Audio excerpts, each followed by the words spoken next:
तेवर न्यूज़ में आज हम पहुंचे हैं ताजपुर प्रखंड और अभी हमारे साथ हैं शाहपुर बघौनी पंचायत के मुखिया उम्मीदवार के प्रतिनिधि आसिफ इकबाल साहब। आसिफ इकबाल साहब का एक परिचय ये भी है कि ये इंदिरा गांधी रामजी राय इंटर कॉलेज में उर्दू के लेक्चरार भी हैं, सोशल वर्कर भी हैं और कोरोना काल में और अन्य विपदा के समय ये समाज के लिए खड़े भी रहते हैं। आसिफ इकबाल जी, आपका तेवर न्यूज़ में स्वागत। बहुत बहुत शुक्रिया आपका कि आप हमारे यहाँ तक पहुँचे। मेरा पहला सवाल ये है कि अब चुनाव की अधिसूचना जारी हो चुकी है और मालूम हुआ है कि आप भी मुखिया उम्मीदवार में दिलचस्पी रखते हैं, तो क्या वाकई आप इलेक्शन लड़ेंगे? देखिए, इलेक्शन लड़ना तो हर आदमी का हक है, जो भी लोग जुड़े हुए हैं समाज सेवा से।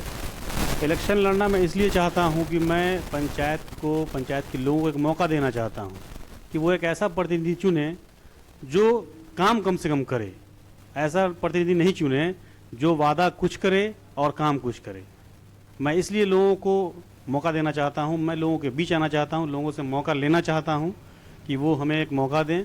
क्योंकि जिस आदमी को हमने, जिस पर भरोसा करके हमने उसको बनाया था, उसने अपने सारे एजेंडे को, सारा जो भी एजेंडा था हम लोगों का, हम लोग साथ में ही काम करते थे, इकबाल जाफरी हम लोग एक साथ थे। तो जैसे ही उसने अपने मुद्दे से भटकना शुरू किया, हम लोगों में दूरियां बनती गई। क्योंकि हम लोगों का मकसद था पंचायत से भ्रष्टाचार को ख़त्म कर देना, हम लोगों का ये मकसद था। तो मकसद से जब इंसान हट जाता है तो उसके साथ रहना मुश्किल हो जाता है। अब उनके पास जो लोग हैं वो वैसे ही लोग हैं जो उनके जी में जी मिलाते हैं, मुखिया जी, हाँ जी, हाँ जी। तो ऐसे ही लोगों के साथ उनका ग्रुप बचा हुआ है। इसलिए मैं इस बार उन सब वादों को जो पिछले 5 साल 10 साल में हमने भी किया है साथ में उनके वादा लोगों से, उस वादों को निभाने के लिए मैं एक मौका चाहता हूं पंचायत से कि वो एक मौका मुझे दें और मैं उन वादा को पूरा करने की पूरी कोशिश करूंगा। आपके पंचायत में कितने वोटर हैं और कितना वार्ड है? हमारे पंचायत में 14 वार्ड हैं और 7,000 से ज़्यादा वोटर हैं।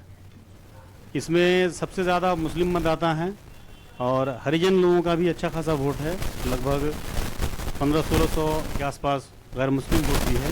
ये भी एक बहुत बड़ा असर डालता है हमारे यहाँ चुनाव पर। तो इस बार का जो चुनाव है वो इस मुद्दे पर नहीं है। इस बार का चुनाव इस मुद्दे पर है कि जो पिछले बार हमने प्रतिनिधि चुना, मुखिया सरपंच जो भी चुना है, उसने 5 साल में क्या रिजल्ट दिया है, क्या उसने अपने आप का जो वादा था वो पूरा किया है या वादा पूरा नहीं किया है। तो इस मुद्दे का ये बार चुनाव है। ये बताइए कि शाहपुर बघौनी मुस्लिम बहुल क्षेत्र है, उसके बावजूद अन्य समुदाय के लोग भी बसते हैं, तो उन समुदाय के लोगों से आपका संपर्क कैसा है? संपर्क पूरे समाज से अच्छा है, हर तबके के लोगों से अच्छा संपर्क है। संपर्क किसी से हमारा ख़राब नहीं है। हम लोग समाज में, या हमारा जो परिवार है, हमारे परिवार की एक अलग छवि रही है समाज में। हम लोग कभी भी समाज के बुरे में नहीं रहे हैं, समाज के भले में रहे हैं, समाज का अच्छा किया है हम लोगों ने। जब भी कहीं पर समाज जोखिम में रहा है, किसी तरह की घटना हुई है, वहाँ पर मौजूद रहा हूँ और जहाँ तक हमसे हुआ है हमने लोगों की भलाई के लिए, लोगों के साथ, हम पैसे से मदद नहीं कर सकते हैं तो जी जान से मदद करते हैं। जहाँ तक हमसे हो सकता है हम लोगों के लिए करते हैं। जो लोग हम तक पहुँचते हैं हम उनकी मदद करते हैं, जिन लोगों तक हम खुद पहुँचते हैं हम उनकी मदद करते हैं। अभी जो बरसात का मौसम है, ताजपुर बाज़ार में भी हमने देखा जगह जगह पानी लगा हुआ है, तो क्या आपके पंचायत में भी ये जल निकासी की समस्या है? जी बिल्कुल, जल निकासी की समस्या हमारे यहाँ आज भी है और पहले भी थी। ये समस्या पिछले 4-5 साल से है।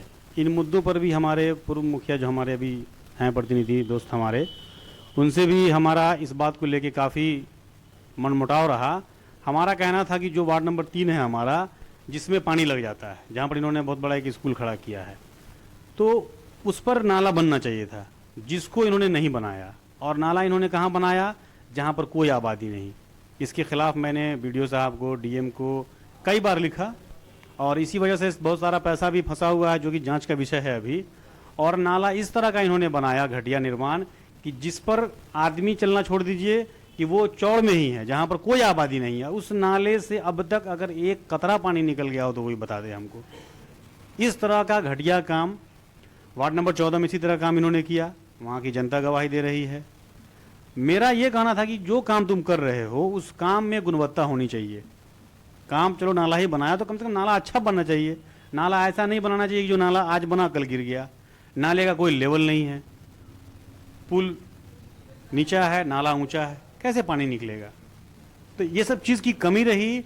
और किसी भी काम को जो किया गया कोई विज़न नहीं लिया गया, कोई उसमें ये नहीं है कि अब पुल यहाँ से तो यहाँ से नाला शुरू करें। नाला शुरू कर दिया गया कहीं से कहीं मिला, सिर्फ खाना पूरी की गई, सिर्फ पैसे की उगाही की गई। पैसे की उगाही करके जो भी चीज़ किया गया, अपना सेटलमेंट किया गया, अपना जो अपने को धन कुबेर बनाने की सारी कोशिश की गई इनके द्वारा। अच्छा, ये बताइए कि अभी जब अधिसूचना जारी हो गई है, अब 7 तारीख से नॉमिनेशन भी होना है शुरू, तो आपके पास क्या एजेंडा है? आप जनता को अपनी ओर आकर्षित करने के लिए क्या बताएंगे कि क्या आप आने वाले समय में अगर जनता आपको मौका देती है तो क्या करेंगे पंचायत में?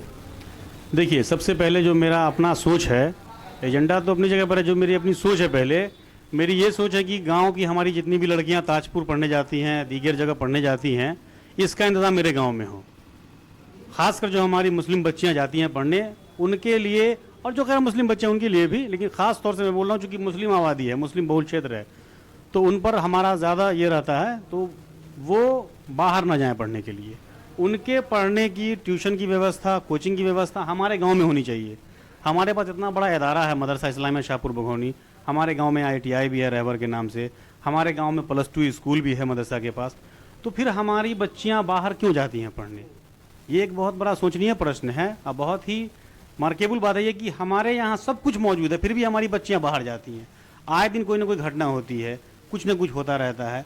तो इस दौर में जब इतनी कुछ घटनाएं घट रही हैं, मेरा अपना मानना है कि अगर मैं प्रतिनिधि बनता हूँ, मेरी पत्नी अगर जीत के आती है या मौका जनता देती है हमको, तो मैं इन बच्चियों का पढ़ने का इंतज़ाम गांव में करूंगा।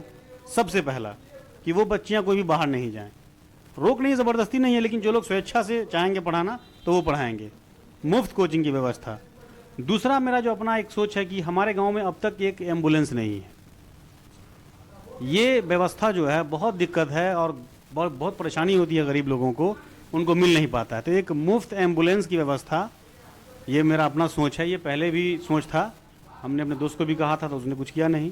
तो इन सब सोच को लेकर मैं आगे बढ़ा हूँ। एक अस्पताल का भी सपना था हम लोगों का, जिसको भी इसने पूरा नहीं किया। तो ये जितने भी एजेंडे हैं हमारे पुराने, उनको मैं ज़रूर इंशाल्लाह पूरा करूँगा अगर जनता मौका देती है तो। अच्छा, स्वास्थ्य केंद्र जो प्राथमिक स्वास्थ्य केंद्र है वो है पंचायत में? प्राथमिक स्वास्थ्य उप केंद्र है हमारे यहाँ, वो हमीदिया पुस्तकालय पर है, लेकिन उस पर कभी कोई आता जाता नहीं है। मुखियाशिप में कोई ध्यान नहीं दिया गया उस पर, या किसी ने कोई उस पर, हम लोगों ने कई बार पूछताछ भी किया। प्राथमिक उप स्वास्थ्य केंद्र है हमारे यहाँ, जिसमें कि अभी कृषि का ऑफिस खोल दिया गया, पंचायत कृषि कार्यालय भी खोल दिया गया उसी में। तो इस तरह से उसको ख़त्म करने का काम किया गया है, न कि प्राथमिक स्वास्थ्य केंद्र को बढ़ाने का काम किया गया है। तो कैसी तैयारी अभी आप कर रहे हैं चुनाव को लेकर? देखिए, चुनाव को लेकर तैयारी कोई ख़ास नहीं है, क्योंकि जनता हमको भी जानती है, हम भी लोगों को जानते हैं, एक दूसरे से हम लोग घुले मिले हुए हैं। तो इसमें तैयारी क्या करना है, कोई ये नहीं कि मैं कहीं बाहर जा रहा हूँ। सारे लोग अपने ही हैं, सारे लोग घर के ही लोग हैं, पूरा गांव अपना है। तो इसमें तैयारी है कि लोगों से मिलना है, लोगों को बताना है कि भाई ये हमारा विज़न है, ये हमारा मिशन है। जो 2 चीज़ मैंने बताया कि एक एम्बुलेंस की व्यवस्था होनी चाहिए हमारे गाँव में। जो महिलाएँ गर्भवती होती हैं, आने ले जाने में काफ़ी दिक्कत होती है, कम से कम 1-2 एम्बुलेंस अगर हमारे गाँव में आ जाता है तो इससे गरीबों को बहुत लाभ मिलेगा। वो मुफ्त व्यवस्था रहेगी, उसका आपको तेल भराइए लेके जाइए, वो मुफ्त व्यवस्था रहेगी। ये मैं ज़रूर करूँगा। और वो जो कोचिंग का मैं बताया आपको, ये व्यवस्था मैं करूँगा। लड़कियों के सिलाई कटाई का जो प्रशिक्षण है वो हमारे गांव में होना चाहिए। हर तरह की व्यवस्था हमारे गांव में बच्चियों के लिए होनी चाहिए। बच्चे हमारे कहीं भी जाते हैं, कोई डर खौफ नहीं है, लेकिन बच्चियाँ हमारी जाती हैं बाहर, डर लगा रहता है, भय लगा रहता है। तो ये काम कम से कम हो कि बच्चियाँ हमारी हमारे घर पर, हमारे गाँव में रहकर, हम लोगों के निगरानी में रहकर पढ़ें, अच्छी से अच्छी तालीम हासिल करें। अभी हमारे साथ थे ताजपुर प्रखंड शाहपुर बघौनी पंचायत के आसिफ इकबाल साहब।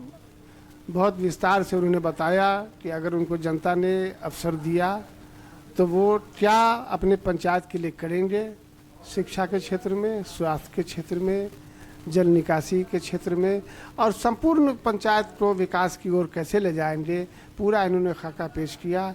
एक बार आसिफ इकबाल साहब, तेवर न्यूज़ से बात करने के लिए आपका बहुत बहुत शुक्रिया। आपका भी बहुत बहुत धन्यवाद।